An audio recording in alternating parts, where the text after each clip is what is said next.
बच्चों ये question class 10th maths से रिलेटेड है। क्वेश्चन ठीक ठाक है, 1 मार्क्स का ही है, पर कोई बात नहीं, 1 मार्क्स के भी आपके पास 20 क्वेश्चंस आते हैं लगभग, तो आपको अच्छी प्रैक्टिस होनी चाहिए तभी पूरे मार्क्स आते हैं। क्वेश्चन ये है कि if sine theta equal to a upon B then the value of cos theta. तो 4 ऑप्शन दिए हुए हैं, तो फटाफट हम एक ऐसे क्वेश्चन के लिए एक राइट एंगल ट्राइंगल बनाएंगे। ये राइट एंगल ट्राइंगल जिसका ये वाला एंगल 90 डिग्री का है, इसको नाम दे दो ए, बी और सी। तो आपको क्या वैल्यू दी हुई है, sine theta equal to A upon B. तो हमने नोट कर लिया sine theta equal to A upon B. और साइन थीटा का जो फॉर्मूला होता है रेशियो वाला, वो होता है sine theta equal to perpendicular upon hypotenuse. Perpendicular upon hypotenuse ये होता है। तो जो ए है वो परपेंडिकुलर हो जाएगा। अगर मैं एंगल थीटा लेता हूँ तो ये परपेंडिकुलर हो गया और हाइपोटेनस हो गया बी। अब हमें थर्ड साइड फाइंड करनी है, 2 साइड तो हमें पता है। थर्ड साइड फाइंड करने के लिए पाइथागोरस का यूज़ करेंगे।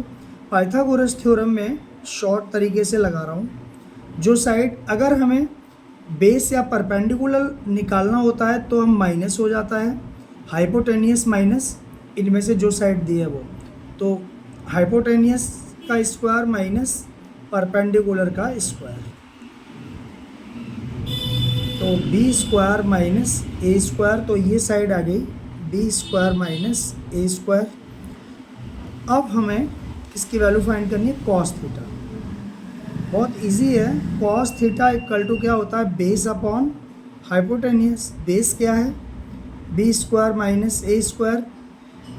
अगर ये थीटा है तो ये बेस हो जाएगा और परपेंडिकुलर ये होगा और हाइपोटेनियस ये होगा।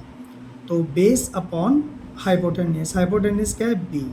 अब आप ये देखो इनमें से कौन सा ऑप्शन सही है, ये हमारा आंसर हो गया। तो हमारा ये सी ऑप्शन सही है और आपकी समझ में आ गया होगा।